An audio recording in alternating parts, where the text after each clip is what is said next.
everyone. My name is Diego Alfonso with the Florida Aviation Network, broadcasting live and in the clear from the Hughes Aviation Museum at Sun and Fun at Lakeland, Florida.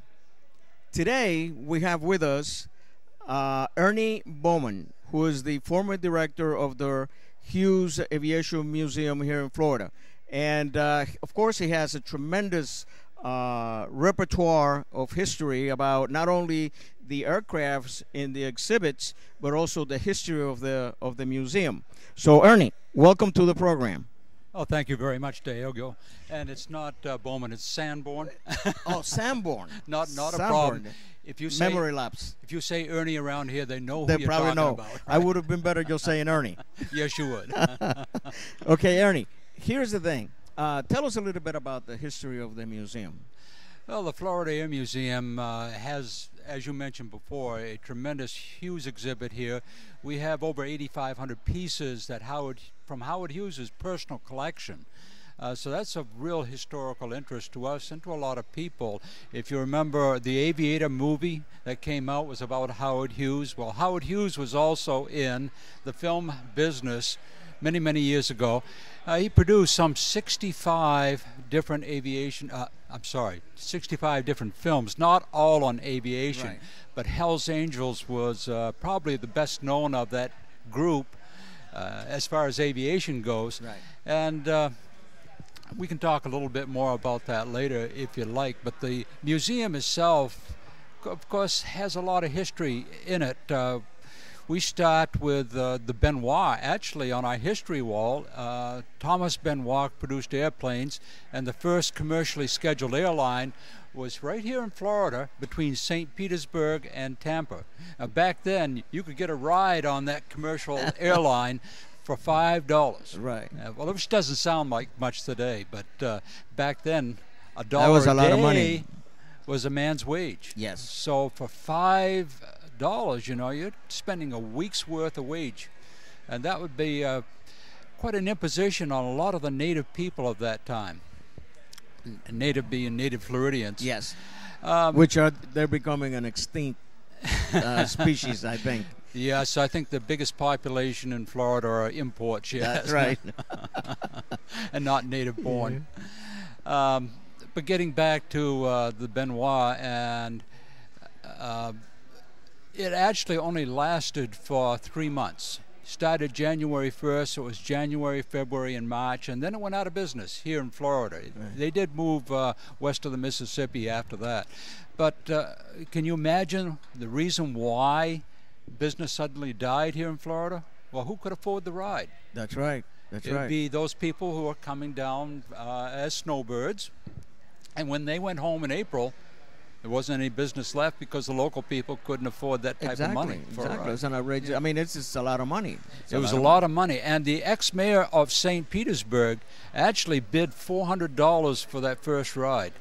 No kidding. $400 to go fly from Tampa to St. Pete. Yeah. I knew about the airline and I knew the flights, but I never knew that particular piece of information there.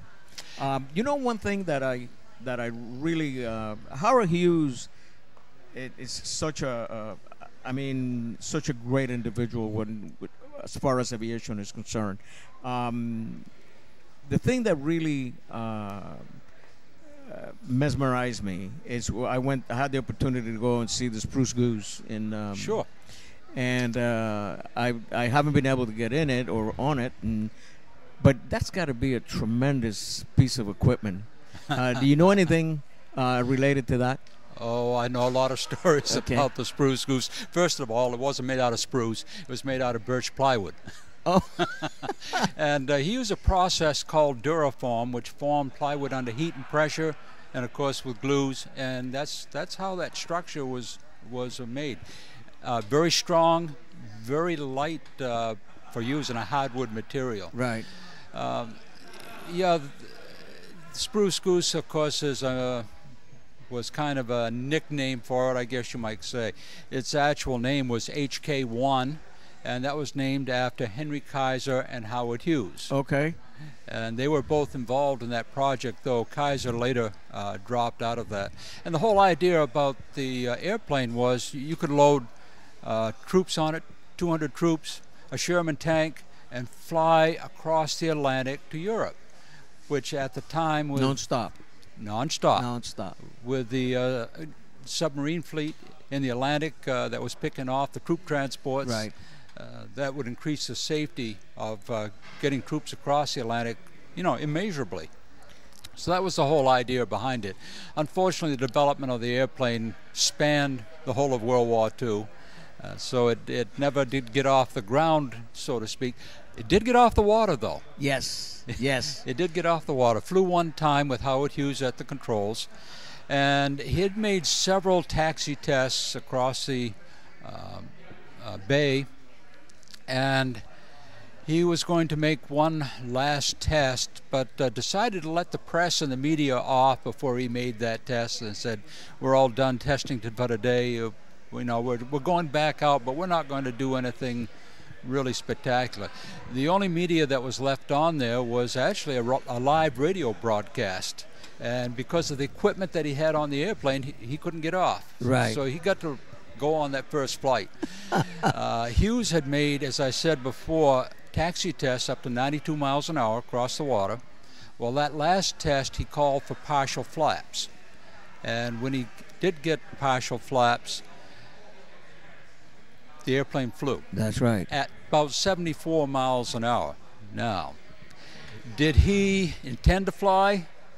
According to his co-pilot, a gentleman by the name of Grant, and Grant, by the way, was a hydraulics engineer. He was not a pilot. Okay. He was a hydraulics engineer, and Hughes had him on the airplane because this was the first hydraulically controlled flying surfaces.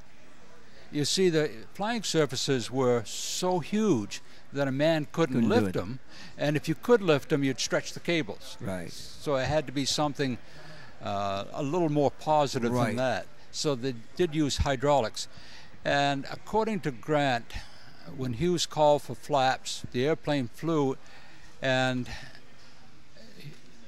first thing Hughes did was pull back on the power, because it surprised him. He didn't expect it to lift off, again, according to Grant.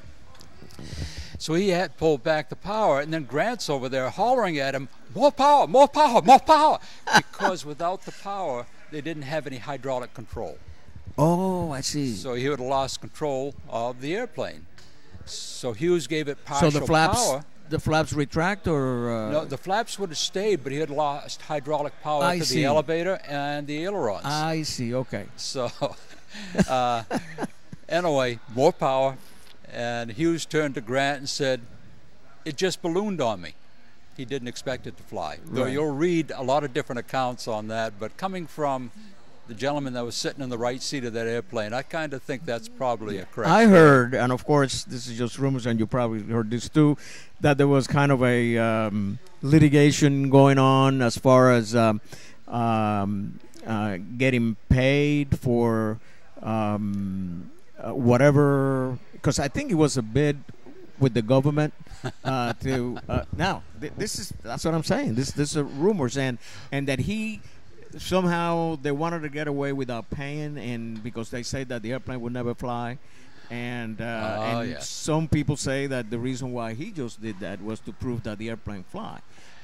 So I don't know if there's any value to that, but anyway, that's a rumor out there. I like you bringing up the part about Hughes not paying or not getting paid. I don't recall ever when Hughes didn't get paid.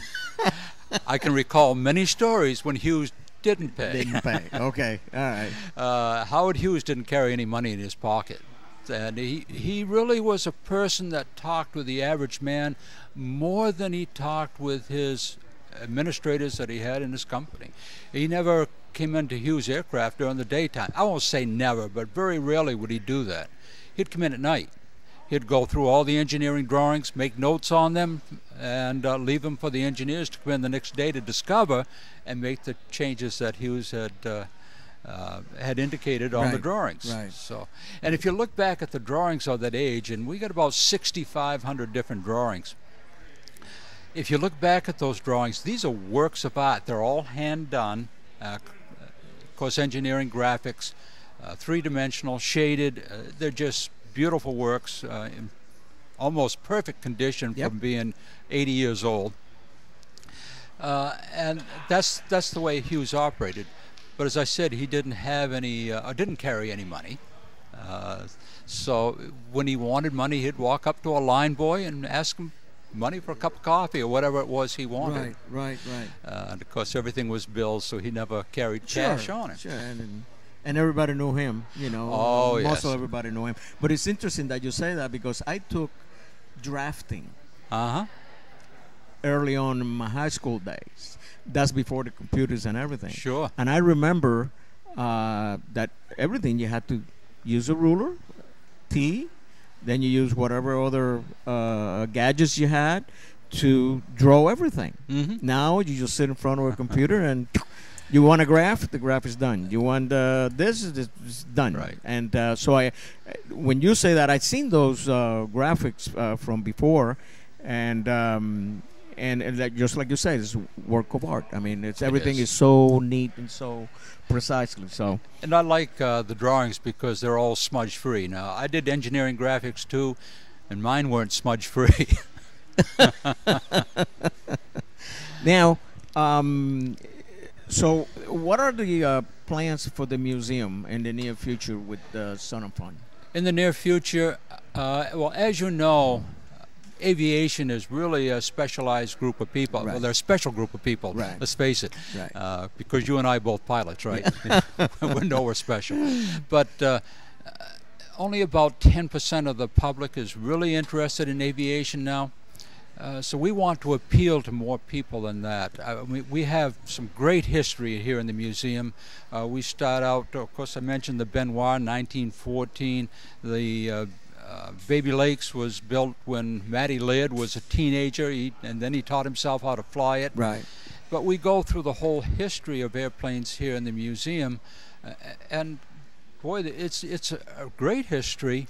We have, for example, the vertical riser, which was a piston-driven airplane that was supposed to take off and land vertically. Control issues were an issue, and that didn't work out. We also have the C-Dot, which was the only seaplane ever to break the sound barrier. However, it was kind of ill-conceived as well because it was supposed to be dropped off a ship, on an escort ship, and provide fleet defense. You know, you drop it off, put a pilot in the seat, and he can go defend the whole fleet. Well, what they forgot is there are waves out there in the ocean. That's right. And trying to land in anything over a 4-foot wave would have been suicide. So, you know, you'd have lost the airplane. But anyway, that's here. We also have an F-14D, which is the latest aircraft in our arsenal. But from those ranges, we've got quite a selection of aircraft, home builds, factory builds. It does span the whole of aviation. And there's a lot of interesting items, you know, like if you take a look at this engine over here, I was just reading about it. You know, it's like, what, 20, 30 horsepower? And then there's another one over there that costs like $250 new, and they're making the advertising saying, we increase the power and the size, but not the price. You know, $250 for a 3-cylinder or a 2-cylinder engine. Right. It's a lot of history. It's a lot of things that if you're an aviation enthusiast, I mean, this is the place to go if you're in Florida. Right. If you're in Florida. Well, what we're trying to do, of course, is appeal to a greater audience by becoming more interactive. So we're trying to attract the youth. Right. And we do that a lot through our education programs here. We have STEMtastics programs, which concentrate on STEM science, STEM programs, science, technology, engineering, and math. Right. So-called STEM sciences, STEM. I learned that term just a little while ago. Oh, really? Because I had Lori Bradnam here, and she brought it up. I didn't know it existed, but it's very interesting. Go ahead. And the other thing we do is we teach kids how to fly. Starting at age 11, we have a destination aviation summer camps, and kids come down here, and I think we teach them right. I remember my first experience in an airplane. I was probably 30 years old, never sat in the left seat of an airplane before, never been in an airplane Right. before, let's face it, at least a small one. Right. And after that ride, which was my first lesson, I didn't know if I was going to come back again. I was nervous. I didn't know what to expect. I didn't know anything about the panel or how the engine operated. But I made up my mind I'm not a quitter, so I'm going to go back and try it at least one more time. And if I don't like it that second time, I'm not coming back. But obviously I developed a passion. But I totally agree with you. As a matter of fact, I had a school at one point, on a school in Orlando, and when we did the so-called discovery flights, I took very, very, very good care of how that was going to be done, and because precisely that, what happens is sometimes people are going to learn how to fly and they go for the first flight and they put them in the airplane and you go, and I don't think that's right. The person should be totally briefed, not only in the equipment, but also in the charts. In other words, this is the Lakeland, and we're going to be taking off to the east. You see, and where do you live in relation to the airport? And the guy will say, well, I live to the south. Well, when we're taking off, your house is going to be on your. In other words, to give the person an idea of what, because once you're airborne, it's like you're lost. Oh, sure. You don't know what's going on, and it's like you're not moving. So you miss so much. What we do is we prepare the kids 3 days before they ever get in an airplane. They do a pre-flight as one of the things, but we also do weather with them. They plan their own cross-country flight. They know through some simulators are a blessing. They do really help. They know how the instruments work. They know about the throttle and leaning back and trim and all these technical things that when I first got in the airplane, I didn't have any idea. So after 3 days, we've got kids that are taxiing the airplane out, taking off from the runway, climbing to altitude, turning to the cross-country heading, flying to the next airport, and landing the airplane with the instructor often just sitting there with his hands in his lap. Or she. I shouldn't say he, because we have some excellent female instructors as well. Well, the formula for I do a lot of safety seminars, and the formula for aviation, and I'm coining this, it's 85% knowing and 15% doing. Sure. What happens, though, is reversed. What you have now is you have pilots doing 85% and knowing 15%, because nobody likes to read. Nobody likes to study. We like to fly. I don't want to pay an instructor just to talk to him. I want to fly, that type of thing. Sure. So I really believe that the knowledge, and also way back, I did a check ride for a lady doctor. And during the very nice lady, I found out she was also a professor in a medicine college and medical school. And she said something to me that stayed with me the whole time. And this has been probably 18 years ago. She said, the eye can see what the mind doesn't know. I understand what you're saying. And you can take that to the bank. Yeah. That's why in my seminars, I say to the instructor, when I do seminars for instructors, I always tell them, if you show me a pilot that has a problem answering a correlative question or has a problem performing a procedural maneuver, I'm going to show you a pilot that doesn't understand what he or she is trying to achieve. Because that's the basics of the whole thing. And that phase of 3 days prepares this individual for that. Exactly. And then it's enjoyable. Yes. They're ready to learn. Exactly. And that first ride I had, I wasn't ready to learn. I was too emotional about the whole experience. Exactly. Same here. I was like, what happened here? Why we stop? Because that first flight it's scary. It is. And then what happens is, some of us, the bug is so strong and so big that we make it back to the airport. But a lot of them, they buy a boat. and you never seen them again around the Right. airport. And I think that's a very interesting point, and it's something that needs to be worked on. I was looking at that Red Baron Mhm. there. What's the history behind that? Well, first of all, you're not looking at an airplane. Okay. You're looking at a collection of airplane parts. Red Baron Pizza, of course, had the Red Baron squadrons, one on the East Coast and one on the West Coast, that they used to do air shows with, and it was very expensive. So Yeah. they decided not to do that anymore. But to advertise Red Baron Pizza, they had that on top of a building down in Tampa. So what I've been told anyway. Right. And that was just a display. Control surfaces were all fixed because obviously if you have it in the wind, movable control surface would wear them out, Yeah. wear the fabric out, etc. So they just built a display from a collection of parts that they had, and that whole thing will come apart in about 15 minutes, and you can put it back together in 30. So if we wanted to move it, drop it on the floor, tear it apart. But move it doesn't look like, when you look at it from the bottom up, it looks like the whole thing is pretty well put together. It is. It is. They did an amazing job on that. But let's just say that none of those parts up there ever flew together collectively. They just found their home right here. That's right. That's what they did. And how about this one over here? We're talking about Steve Whitman's Yeah. racer. Yeah. Obviously, Steve Whitman did donate that to the museum, and we do have an exhibit here on racing. And this afternoon, by the way, we expect to have the old P-51 racer Howie Keefe here. Okay. And he's going to be 92 here in just a few short weeks. So if anybody's really interested in air racing, he's the guy to talk with. But Steve Whitman, of course, was very active in the early days of air racing.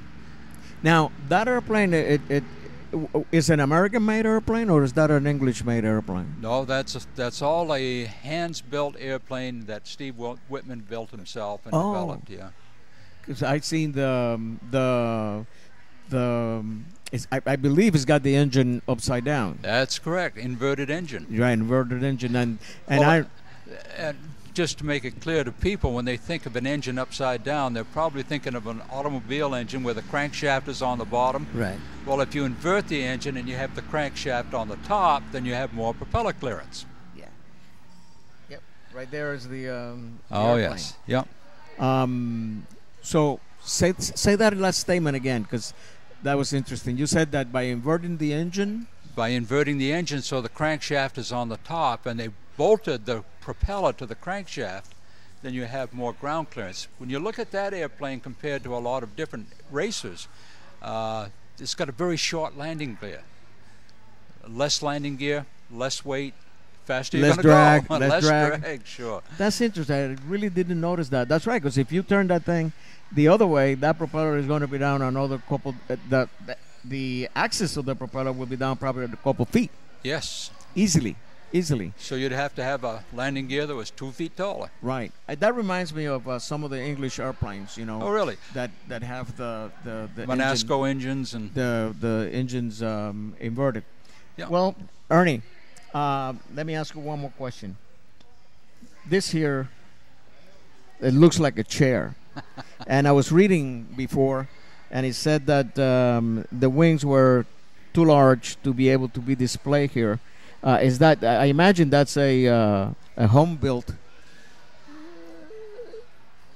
That is an ultralight airplane, Ultralight. yes, and it came to us. The donor was hoping that we'd fly it, but when we looked at the airframe, there were a lot of cracks in the aluminum, and it didn't look like it was going to be very safe.